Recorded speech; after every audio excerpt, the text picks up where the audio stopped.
Je venais de retirer mes talons et de m'enfoncer dans le canapé quand la sonnette explosa à 19h un vendredi. Je suis Manon Dubois et ce matin-là, j'avais relu l'email de promotion pour la 10e fois. Directrice marketing, 280 000 € par an. Enfin, un peu de paix. Boum, boum, boum. La porte trembla. À travers le Judas, mon frère paresseux frappait comme s'il était chez lui. Maman roucoulait, « Manon, chérie, laisse-nous entrer. » Papa fixait ses chaussures. Mon frère grogna, « Tu vis la belle vie toute seule, hein? File l'argent. » Je connaissais ce scénario. J'avais toujours l'ancienne ordonnance restrictive, juste au cas où. Silencieuse, je fis glisser l'enveloppe jaune de mon sac et entr'ouvris la porte. Leurs yeux se fixèrent sur le tampon du tribunal à l'intérieur. Silence de mort. Si votre famille s'est déjà présentée pour réclamer votre salaire au lieu de vous féliciter, mettez un pouce bleu et abonnez-vous. La deuxième partie arrive demain. Ils étaient toujours massés dans le couloir en bois. La lumière à détection de mouvement s'alluma. Quentin s'avança, l'épaule claquant le cadre de la porte.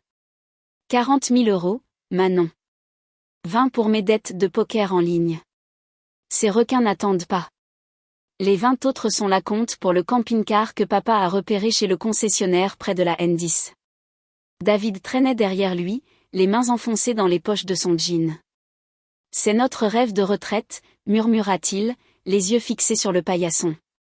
Un 9 mètres avec extension, tout le confort. On pourrait enfin aller dans le Jura. Hélène se faufila entre eux, la voix mielleuse.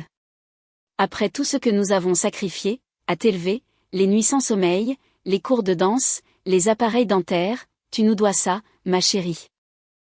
Les mots frappèrent comme de vieilles ecchymoses. Il y a 4 ans, juste après l'obtention de mon diplôme, Quentin avait forcé le coffre dans le garage de notre ancienne maison à Clamart. 5 000 € envolés, l'argent que j'avais économisé grâce à mes stages d'été. Hélène avait haussé les épaules le lendemain matin. Il empruntait juste pour l'essence. Les garçons sont des garçons. Je ne répondis pas. Mon pouce plana sur l'écran du téléphone. Appel d'urgence précomposé, doigt prêt. L'ancienne ordonnance restrictive est toujours active, dis-je d'une voix neutre. Un pas de plus et j'appuie sur envoyer. Quentin renifla, son souffle sentant la boisson énergisante bon marché. Le papier ne me fait pas peur. Tu crois que les flics se soucient des affaires de famille? Les yeux d'Hélène se plissèrent derrière son sourire. Elle leva son téléphone, le flash éclatant à travers la chaînette de sécurité. Dis cheese, Manon. Les cousins ont besoin de voir comment tu traites tes parents. Clic, clic. Elle tapa plus vite que je ne l'avais jamais vue, les pouces volants. En quelques secondes, mon téléphone vibra dans ma poche, notification de discussion de groupe. Je n'eus pas besoin de regarder. L'aperçu montrait la photo, moi dans l'entrée, le visage à moitié dans l'ombre, la légende déjà en ligne, Manon refuse d'aider maman et papa sans cœur. David leva enfin les yeux. Le visage rougit. On ne partira pas les mains vides. Quentin donna un coup de pied dans la plainte, la peinture s'écaillant. Le temps presse. Ma petite sœur, ces sites de cartes ajoutent des intérêts tous les jours. Je tins le téléphone plus haut, le voyant vert clignotant. Partez ou expliquez à la police de Versailles pourquoi vous violez une ordonnance du tribunal. Hélène rangea son téléphone, le sourire disparut. Tu vas le regretter. Elle tourna les talons, ses pas claquant sur l'allée commune. David la suivait comme une ombre. Quentin s'attarda le plus longtemps, les jointures blanches sur la rampe. Ce n'est pas fini. La lumière à détection de mouvement s'éteignit. L'obscurité les engloutit. Le vieux monsieur Paul de l'appartement 3 passa la tête, ses cheveux argentés en bataille. Tout va bien par ici? Manon, ça ressemblait à une vraie dispute. Je forçai un hochement de tête. Juste des problèmes de famille. Merci de demander. Il disparut à l'intérieur. Je fis glisser le verrou, la chaînette cliquetant. Adossé à la porte, j'écoutais leurs pas s'éloigner vers le parking. 3 rythmes inégaux. Le pas lourd de Quentin. Les petits coups secs d'Hélène. Le traînement réticent de David. Mon pouls ralentit, mais le nœud dans mon estomac se resserra. 4 ans depuis le coffre, depuis que j'avais déménagé et juré de prendre mes distances. Ils avaient trouvé l'augmentation de salaire sur LinkedIn, profil public. Stupide erreur. 40 000 € n'étaient pas de la petite monnaie. C'était exactement le montant que j'avais épargné pour l'acompte de ce pavillon. Ma première vraie maison, pas une location, pas des murs partagés avec leur chaos. Je posais le téléphone sur la table de l'entrée, l'écran toujours ouvert sur le 17. La discussion de groupe continuait de sonner, des cousins à qui je n'avais pas parlé depuis des années, accumulant les émojis fâchés sous le message d'Hélène. Tante Sylvie, tellement triste. Cousin Jean, ingratitude, n'est-ce pas? Je le mis en sourdine. Le silence semblait plus lourd que les cris. La voix de Quentin résonnait dans ma tête. Ces requins n'attendent pas, il avait toujours joué, commençant par le football virtuel au lycée, passant aux sites offshore à 25 ans. Hélène tolérait toutes ses excuses. David voulait juste le camping-car pour échapper aux disputes, aux factures impayées, à la vie qu'ils avaient laissé filer. Je marchais jusqu'à la cuisine, me versais un verre d'eau, les mains désormais fermes. Le calme du pavillon m'enveloppait, le parquet frais sous mes pieds nus, la légère odeur de la bougie à la lavande que j'avais allumée ce matin-là. Mon espace, mes règles. Mais la photo était en ligne, la demande était publique, et Quentin ne bluffait jamais quand de l'argent était en jeu. Je posai le verre, intact. Demain, le bureau verrait les retombées. Julien suivait déjà la moitié de la famille sur les réseaux sociaux. Victor détestait les distractions. Des formulaires RH m'attendaient dans ma boîte de réception comme des mines. Ils pensaient que 40 000 € régleraient leur désordre. Ils avaient tort, mais ils n'en avaient pas fini. Le lundi matin, mon téléphone vibra avec un SMS de Papy Georges. Le message brillait. Ta mère a envoyé une photo. Dis que tu ne veux pas donner d'argent. Explique, ma petite. Georges avait toujours été mon ancre. Le père de mon père. 78 ans, les mains marquées par des décennies à bricoler des moteurs dans l'ancien garage Renault de Suresnes. Il me laissait lui tendre les outils sous les capots levés. Il m'avait appris les couples de serrage avant l'algèbre. Quand Hélène me punissait pour mon insolence, il me faisait passer en douce chez le glacier. Je composais, Manon. Sa voix éraillée par des années de poussière d'atelier. Papy, elle déforme tout. Pause.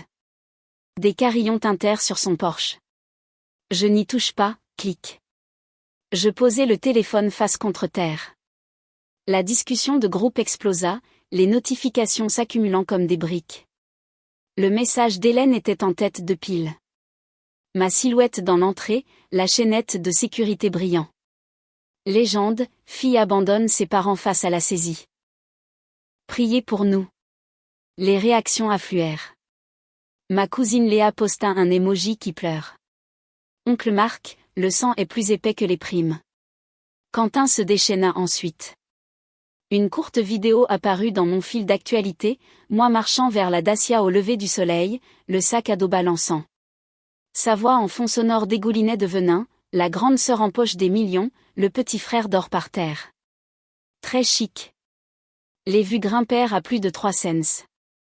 Des inconnus s'y mirent, cadre pourri. Le karma arrive. J'ouvris mon ordinateur portable au comptoir du petit déjeuner, ma tasse fumant intacte. Slack s'alluma, Julien, bizarre, un email vient d'arriver dans ma boîte de réception. Je te le transfère. Objet, urgence, Manon Dubois refuse d'aider son père hospitalisé. Expéditeur, une suite aléatoire de chiffres. Corps du message, papa s'est effondré à la maison. Sœur Manon, nouvelle directrice chic, refuse d'aider. Partagé massivement. Une photo granuleuse d'un bracelet d'hôpital était jointe, clairement tirée d'une image de stock. Julien avait fait « répondre à tous » à la liste marketing avant de remarquer le faux. Je retraçai la violation. Mon profil LinkedIn toujours public, ma bio vantant la promotion. Quentin avait fait des captures d'écran de la page de l'équipe de l'entreprise, récupéré toutes les adresses de domaine.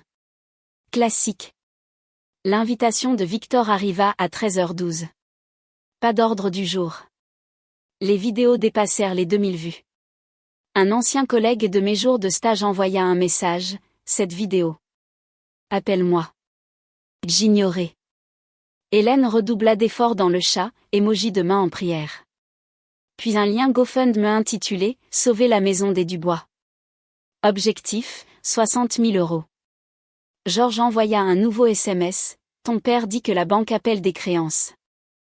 Rien de plus. À l'heure du déjeuner, les commentaires sur la vidéo devinrent brutaux. Comptes anonymes, sorcières de l'entreprise. J'espère que sa prime l'étouffera. Julien téléphona. J'ai mis l'email en quarantaine, mais les fils de discussion sont viraux en interne. L'assistante de Victor l'a signalé au service RH. Je lui dis de joindre Claire du service juridique. Raccroché. Ouvrit le chat une dernière fois. Hélène avait épinglé son message avec un sondage, Manon devrait-elle soutenir ses parents ? 82%, oui. Je tapais, bloquer le chat. Le silence s'abattit, mais les dégâts s'étendaient.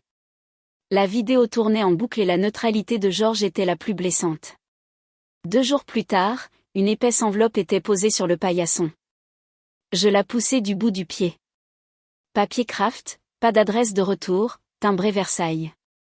À l'intérieur, une convocation du tribunal de David et Hélène Dubois.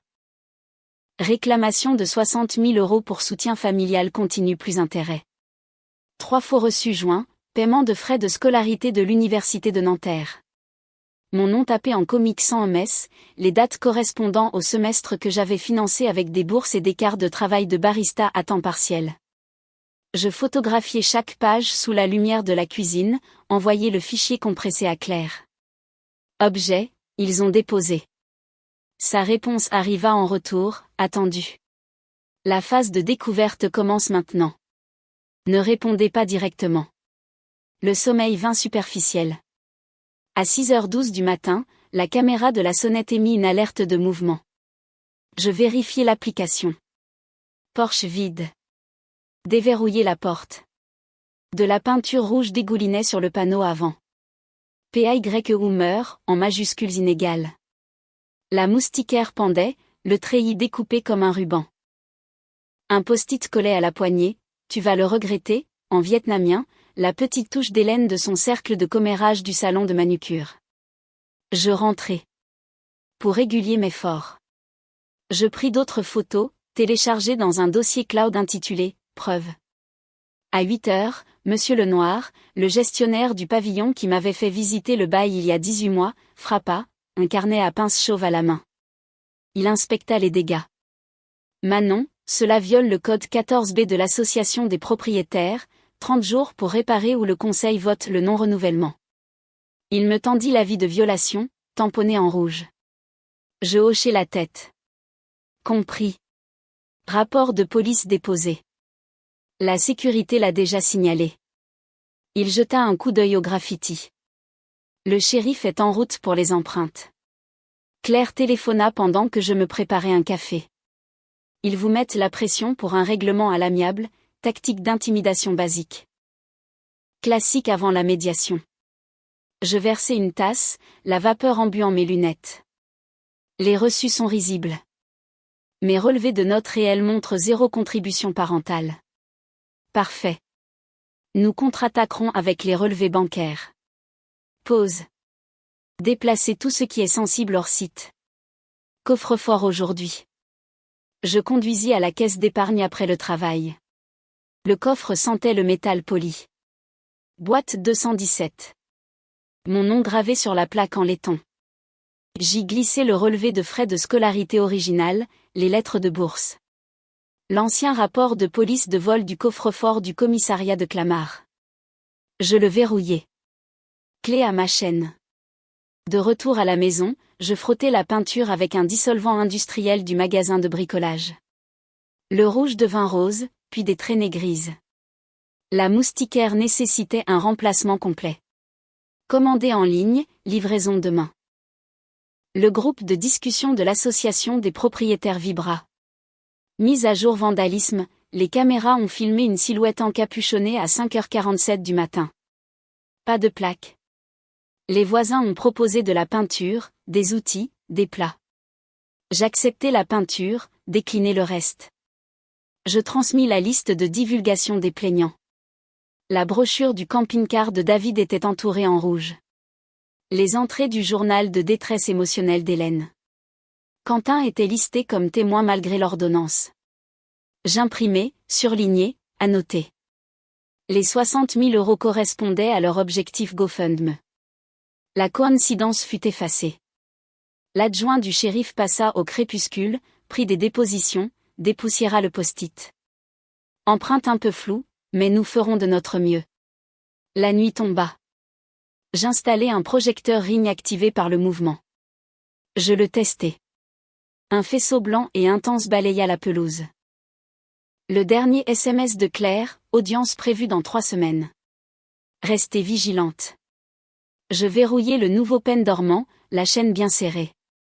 Le pavillon sentait la peinture fraîche et le solvant.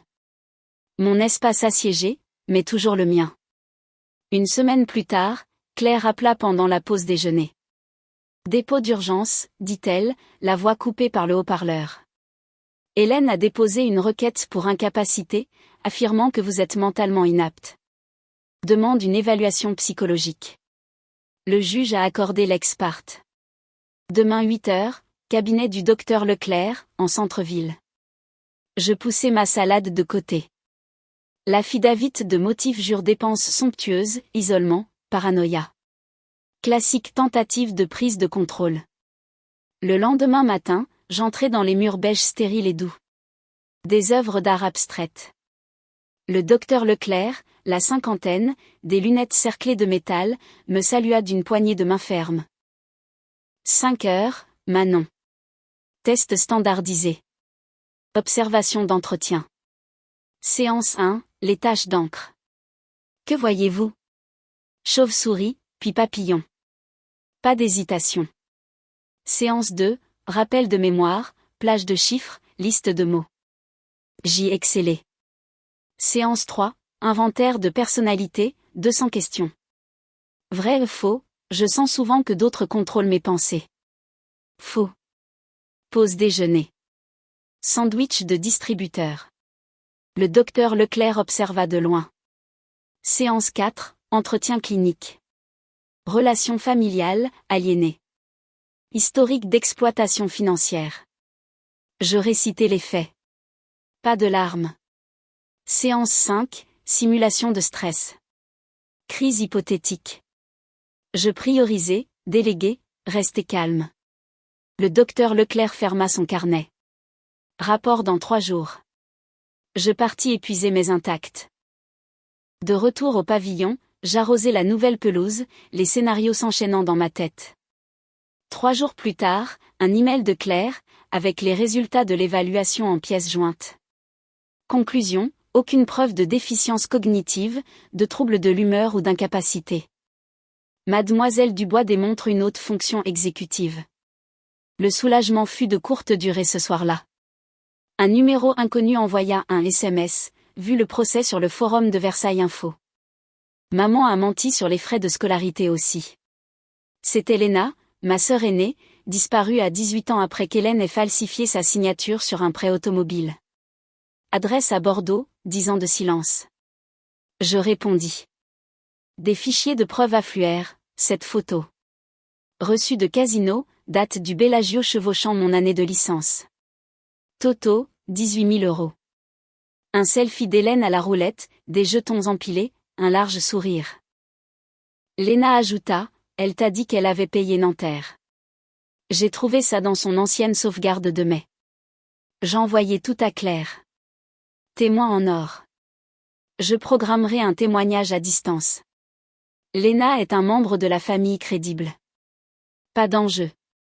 Claire déposa une requête pour admettre les preuves de Léna, demandant une audience accélérée. Le juge fixa la date au jeudi de la semaine suivante. Je regardais la photo de la roulette. La main manucurée d'Hélène sur le rouge. Le même semestre. J'avais travaillé des doubles quarts au pub du campus. Léna envoya un nouveau SMS, je suis partie à cause de ces mensonges. Désolée que ça ait pris tout ce temps. Pas besoin d'excuses. Les munitions étaient livrées. Claire prépara la logistique Zoom. Léna, à Bordeaux, prêta serment à distance. Le rapport du docteur Leclerc joint comme pièce A. La demande d'incapacité s'effondra sur le papier. Le tribunal l'enterrerait. Jeudi de la semaine suivante. Une petite salle d'audience à Versailles. La pièce sentait le cirage au citron et le vieux papier. Les néons bourdonnaient au-dessus de ma tête. Les 12 places des spectateurs étaient vides, à l'exception de Claire et moi sur le banc de la défense. Hélène occupait la table des plaignants, dans un gilet gris ardoise, des perles serrées à son cou. David était recroquevillé à côté d'elle, les manches de sa chemise à carreaux retroussés, les yeux fixés sur le grain du bois. Le juge Delacroix entra, sa robe bruissant, la soixantaine, une barbe poivre et celle taillée avec précision. Affaire Dubois, incapacité. Témoin à distance près, le technicien du tribunal tapota les touches. Le moniteur mural s'alluma. Léna était centrée dans le cadre, des bibliothèques derrière elle, son appartement de Bordeaux.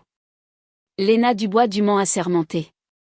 Claire cliqua sur la télécommande du projecteur. La pièce a rempli l'écran. C'est reçu du Bellagio. Les dates en gras. Mademoiselle Dubois, expliquez-nous ses frais. La voix de Léna était assurée. Ma mère a dit à Manon qu'elle couvrait les frais de scolarité de sa licence. Ces totaux, 18 000 €, ont été dépensés exactement aux tables de roulette les mêmes 2 semaines. Des jetons, pas des manuels scolaires. Les doigts d'Hélène tordirent l'ourlet de son gilet. Les épaules de David s'incurvèrent vers l'intérieur. Claire fit défiler les diapositives. Mes relevés bancaires français, des surlignages verts sur chaque virement. La défenderesse a financé à 100% ses frais à Nanterre. 0 contribution parentale. Le juge Delacroix ajusta ses lunettes, des pages bruissant. Madame Dubois, votre déclaration sous serment affirme des paiements directs de frais de scolarité. Expliquez la divergence. Hélène se leva, la voix brisée. C'était une contribution familiale. Plus tard. Les mots s'en mêlèrent. David lui donna un coup de coude. Elle le repoussa. Claire insista. Les plaignants ont soumis 3 faux reçus. Police comique sans messe. Pas de cachets officiels. Nous demandons le rejet et des sanctions pour mauvaise foi. Le conseil adverse se leva, sa cravate de travers. Votre honneur, détresse émotionnelle. Delacroix leva une paume. La détresse ne fabrique pas de documents. Le marteau claqua. Requête rejetée. Il paraphia l'ordonnance. La défenderesse se voit accorder les honoraires d'avocat, 20 000 € payables dans les 30 jours. Une nouvelle ordonnance d'interdiction de contact est émise, David et Hélène Dubois sont interdits à moins de 150 mètres de Manon Dubois pendant 5 ans. Le shérif se chargera de la notification. Le souffle coupé d'Hélène perça le silence. La tête de David tomba dans ses mains. Le greffier entonna, tout le monde se lève. Claire rassembla les dossiers. Je serrai les copies certifiées, l'encre encore humide. Dans le couloir, Quentin traînait près du distributeur automatique, sa capuche assombrissant son visage. 2 adjoints l'interceptèrent avant qu'il n'atteigne la porte. Violation d'ordonnance restrictive, monsieur. Main visible. Quentin protesta, le volume augmentant. C'est ma sœur. Un adjoint actionna sa radio. L'autre le dirigea vers la sortie par l'escalier. Son regard furieux traversa la vitre, puis disparut dans les marches. La lumière du soleil frappait la pelouse du palais de justice, les érables laissant tomber leurs feuilles dorées en spirale lente. Claire referma sa mallette d'un claquement sec. Vous vous êtes défendu, finalement. Je respirai profondément, mes poumons enfin relâchés. Victoire estampillée, scellée, livrée. 8 mois plus tard, je tordais la buse du tuyau d'arrosage dans le nouveau jardin. L'eau s'arqua sur le jeune pommier que j'avais planté au printemps, ses racines s'agrippant désormais au sol de l'Île-de-France. Le pavillon derrière moi brillait d'une peinture fraîche. Pas de traînées rouges, pas de moustiquaires déchirés. Ma promotion au poste de vice-présidente était arrivée le trimestre dernier. 320 000 € de base, à la tête du comité d'innovation numérique. Les vues de la salle de conférence remplaçaient les murmures de la cuisine. Quentin avait complètement disparu de Versailles. Dernière mention, un message Facebook d'un cousin le taguant à Marseille, dormant sur des canapés avec des amis joueurs de poker. Pas d'adresse de réexpédition, pas d'appel. David et Hélène avaient liquidé le camping-car sur un terrain à Chartres, le 9 mètres parti pour la moitié de sa valeur Argus pour couvrir les 20 000 € de sanctions. Ils s'étaient installés au motel Étoile, près de la N13, tarif semaine, et vacances, néon clignotant en permanence. Une enveloppe simple arriva à la mi-juillet. L'écriture tremblante de Georges sur le devant. À l'intérieur, une seule feuille, encre de stylo-plume. Ma petite fille. Je ne saisis pas tous les détails, mais je suis sûre que tu as bien fait. Reste forte. Georges. Pas de post-scriptum. Pas de réponse nécessaire. Radio silence depuis. Léna envoie une carte de Noël chaque décembre. Cachet de la poste de Bordeaux. Un simple verre de carte de vœux. Sa signature seulement. Pas de numéro de téléphone, pas de nouvelles. Je la scotche au frigo à côté des ordres du jour du comité. Le coucher de soleil peignait le mur de stuc d'or, le jet du tuyau capturant la lumière en petits arcs-en-ciel. J'enroulais le tuyau vert, les mains tachées de terre, satisfaite.